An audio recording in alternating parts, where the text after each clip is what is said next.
everybody, and welcome back to a brand new video where today we're continuing the classic Doctor Who reviews with a look back at the second serial from season 13 of Doctor Who in the classic series, of course. It's Planet of Evil. So yes, this time I managed to get the title right. As you may have been watching last week, I was getting really rather mixed up between Planet of Evil and Face of Evil, but I feel like having watched the story again, I at least visually have a little bit more of a clear idea of Planet of Evil to be able to separate it from Face of Evil. This story, of course, sees the Doctor and Sarah taken to Zeta Minor, on a sort of a planet on the absolute far edges of the galaxy, the universe, the known universe, whatever you want to call it, and explores the idea of antimatter again in a Doctor Who story that I don't think we've really seen since the Three Doctors back in season 10 of the classic series, where these antimatter monsters and the antimatter that Professor Sorensen wants to try and take back to be able to use to power sort of generators and just give power to the world and the universe, basically, or the Earth, and in the future, that would enable them to kind of continue and grow as a civilization massively.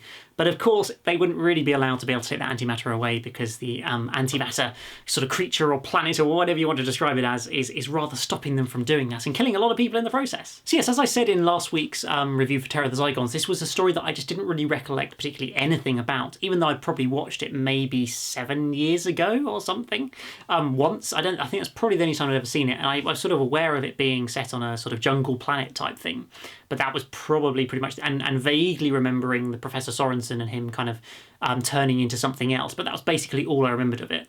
So I was certainly a reminder when I heard about sort of antimatter being in the story and things like that. That wasn't something that I'd remembered from having watched it previously, and I think that's something quite interesting to explore that then is kind of developed in this story, the idea of matter that can't exist in this universe, can only exist in another universe and can't be brought into here.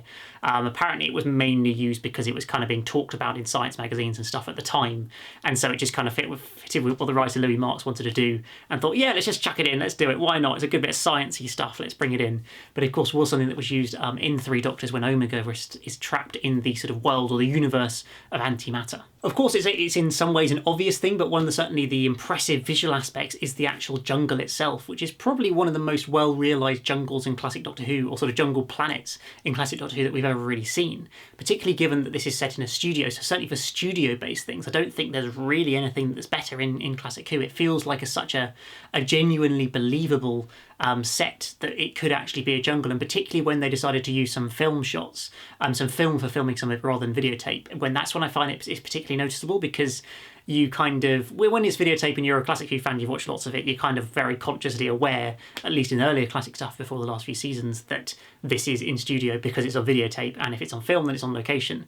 So when you have a bit of film that's actually still being used in studio, and when you see that and see this jungle planet, it just looks so completely believable. I am genuinely convinced that I'm on this jungle planet, and I think that is a really kind of shows how good a job Roger Murray Leach, who is a very sort of famous set designer and things like that, how good a job he did within this story to just produce such an excellently executed jungle planet. Now, I'm aware that this story takes some influences from an old film called Forbidden Planet, I believe, and The Adventures of Dr. Jekyll and Mr. Hyde, which are neither fictions that I've ever actually really looked into and read. I'm just not that much of a horror fan, apart from anything else as well, which is why I've never really dived into those kind of things. So although I'm conscious, having watched the documentaries and read stuff about it, this story has some very kind of, it's sort of heavily influenced by these works of fictions. For me, because I don't know those, it doesn't really have any bearing or impact on what I'm watching in terms of the programme.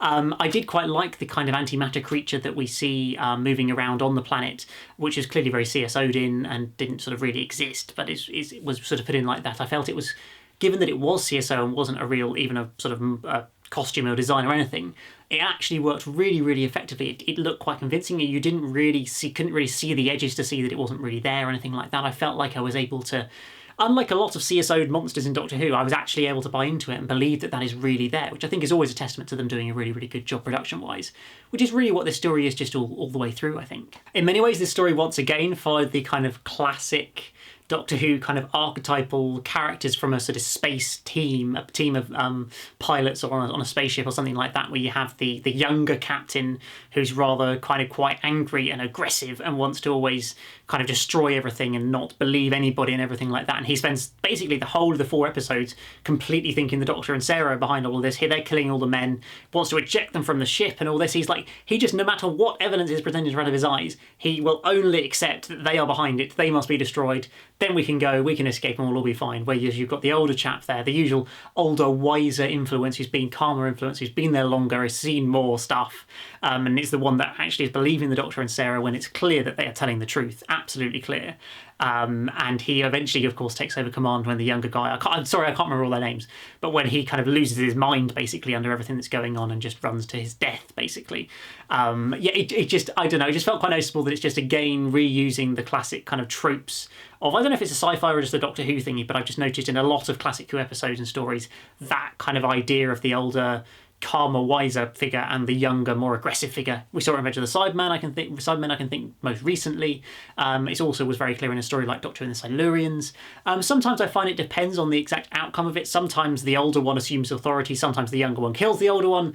It seems to be a little bit varied from that point of view, but certainly those are sort of archetypal character types, I think, that are very, very commonly used in classic Who. But that's absolutely not to say that it's a bad thing at all. I still think it works quite effectively, particularly in this story where they all feel reasonably well kind of fleshed out and interesting characters. You've got Professor Sorensen as well, who is very much heavily involved throughout the story from the very beginning, when he's quite obsessed with getting this material back to the ship to be able to take away from this planet, to be able to go and power the galaxy, basically, and to realise that his life's work might be taken away from him. He clearly cannot deal with, and so some crazy stuff happens. He obviously gets possessed by the sort of antimatter creatures, and gradually is mutating into something else and a new form of being.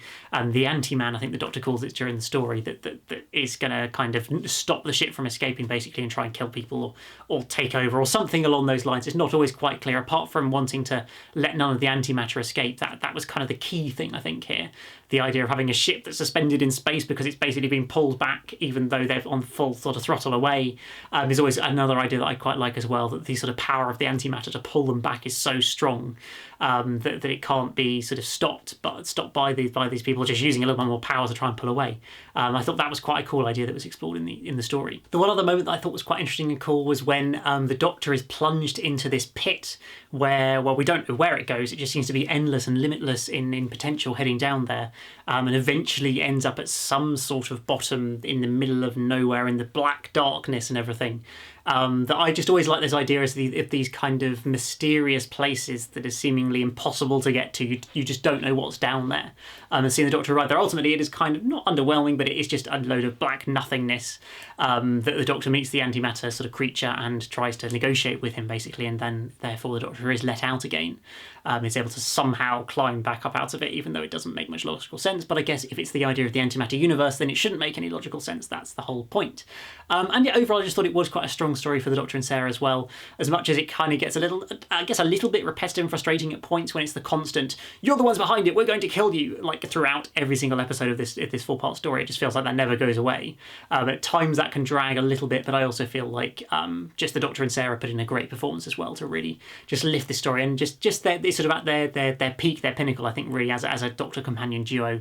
Just so much fun and enjoying it as well, I think, which is really, really great to see. But yeah, so overall, Planet of Evil, it's not one of the all-time classics as far as I'm concerned, though interestingly Elizabeth Sladen always talks about this being her favourite story that she worked on, but maybe that was more from a production point of view than necessarily a sort of story point of view. But for me, it's kind of a solid piece of Doctor Who in season 13. It is clearly part of the peak Hinchcliffe, Holmes, Baker, Sladen era, but not necessarily one of the most kind of memorable and well-known stories, I think it's fair to say. Particularly it wasn't one that I knew up until this point. So yeah, it was an enjoyable enough story, pretty decent, but I don't think there's anything absolutely groundbreaking or spectacular, I think it's fair to say.